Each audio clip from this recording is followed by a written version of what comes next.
My name is Callista. After my father died, the big house he and Mom had shared felt too empty for her. So I asked her to come live with us. I thought she was lonely. It never once crossed my mind that she had come to take my husband. Our little house used to feel like the safest place on earth.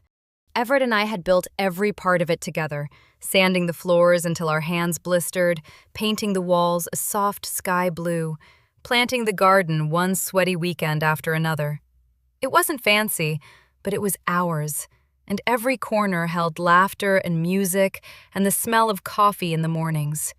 We were happy, truly happy. When Dad passed, a piece of me went with him. Mom Genevieve stayed alone in that echoing mansion, surrounded by memories and silence.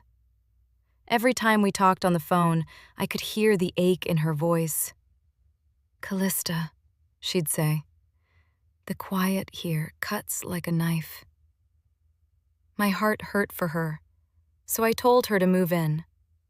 Everett didn't hesitate. He wrapped his arms around me and said, "Of course, she's your mother. That makes her my family too."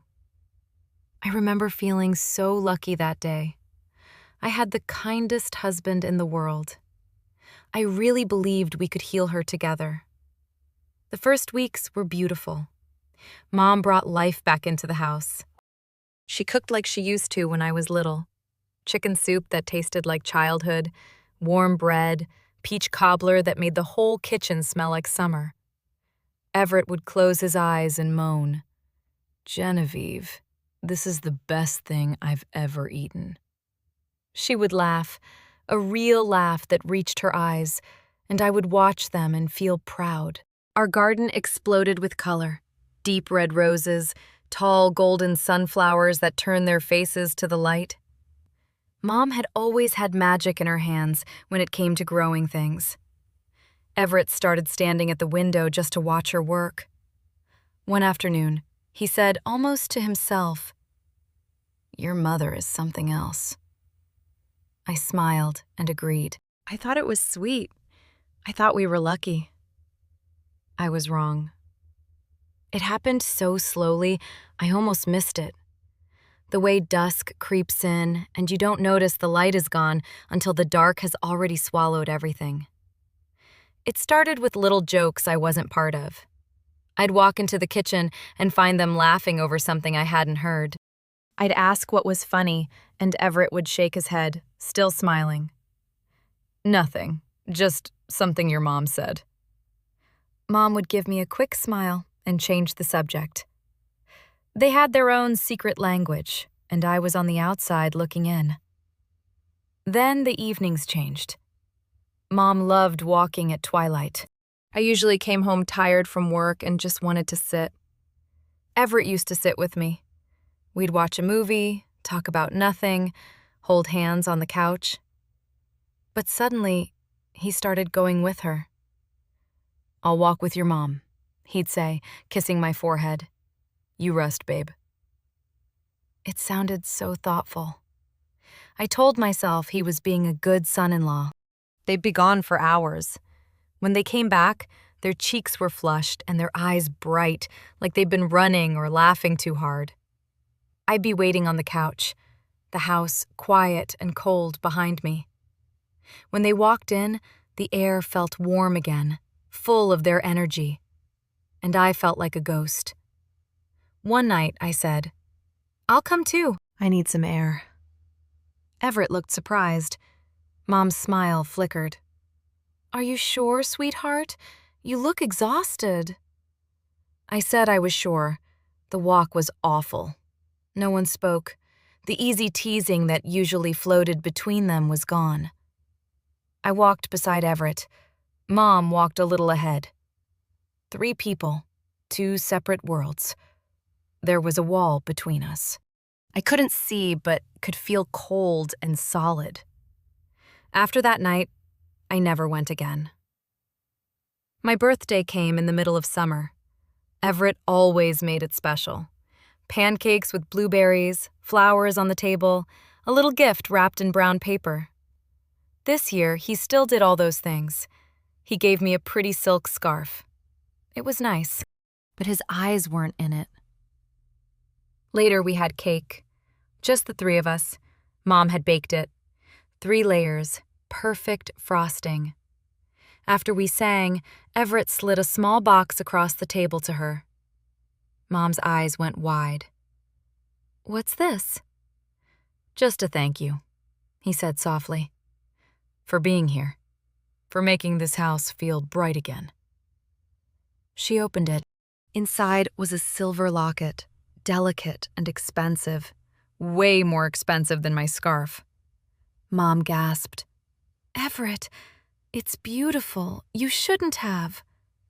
He smiled at her, a slow, warm smile I hadn't seen him give me in months. "You deserve it, Genevieve." I sat there on my own birthday and watched them look at each other, and something heavy settled in my chest. I tried to smile. My voice came out thin. "It's really pretty, Mom." That night, I asked Everett why he spent so much on her. He got annoyed. "She's your mother, Callista. I wanted to do something nice. Why are you making this a fight?" I didn't have an answer. I just felt cold inside. Then came the night he wasn't beside me. I'd wake up at 2 or 3 in the morning and the bed would be empty. I'd pad barefoot through the dark house and see a soft glow under the living room door. I'd hear their voices, low, private, intimate. Sometimes Mom would laugh, a young, flirty laugh I hadn't heard since I was a child. One night, I caught the scent of her perfume on his skin when he slipped back into bed. I lay there in the dark and cried without making a sound. I finally confronted her in the garden. She was watering the roses, looking peaceful. "Mom," I said, my voice shaking. "What's going on between you and Everett?" The calm left her face. She looked hurt, then angry. Tears filled her eyes. "How could you think that? After everything I've lost, your father is gone. I'm alone, and Everett has been kind like a son. And this is what you accuse me of?" She cried hard, and I felt like the worst daughter in the world. I hugged her and apologized. She held me tight and said, "It's okay, baby. Go to bed." But when I hugged her, I smelled her perfume again. The same one that had been on Everett the night before. And I knew. After that, they were careful. The late-night talks stopped. Or maybe they got quieter. But the distance between Everett and me grew wider every day. We lived in the same house, slept in the same bed, and felt like strangers. He stopped asking about my day. I stopped telling him. We talked about the weather, about groceries. We never talked about us. Mom took over everything. Cooking, decorating, deciding where furniture should go. "It needs a woman's touch," she'd say, smiling at Everett. He smiled back and agreed with everything. I started to disappear. At dinner, I'd sit quietly while they talked about their walks, their plans for the garden, their little private jokes. Sometimes Everett would glance at me and ask, "You okay, Callista?" Mom would answer for me, "She's just tired. She works too hard." And that would be the end of it. I needed proof. I was starting to think I was crazy. One rainy afternoon, they were both out. I went into our bedroom and opened Everett's nightstand drawer for the first time in years. Under socks and old receipts was a small wooden box. My hands shook as I opened it.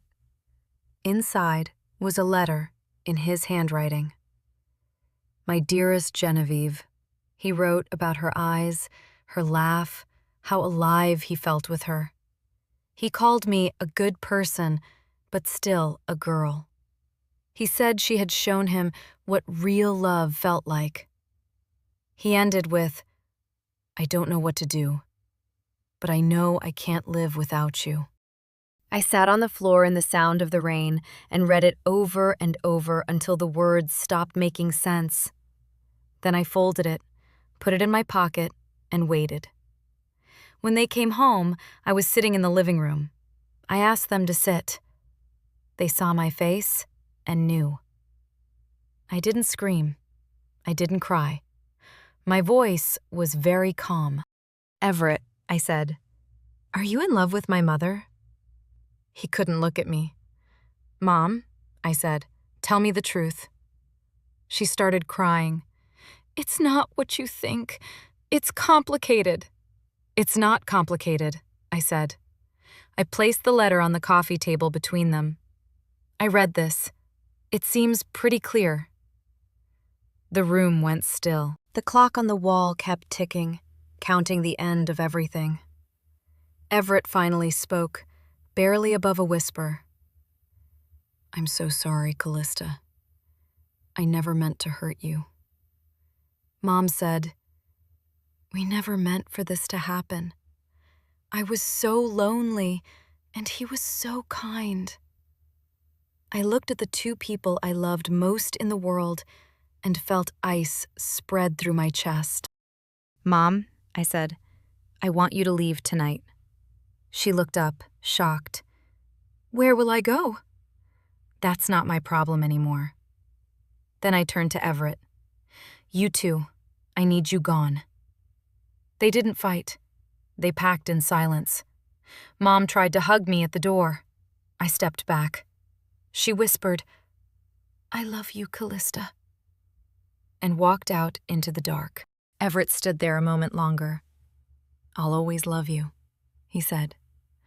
"Goodbye, Everett," I answered and closed the door. The house was too quiet. The same piercing quiet Mom had once complained about, only now it was mine. The first weeks were hell. I cried until I had nothing left. My chest physically hurt.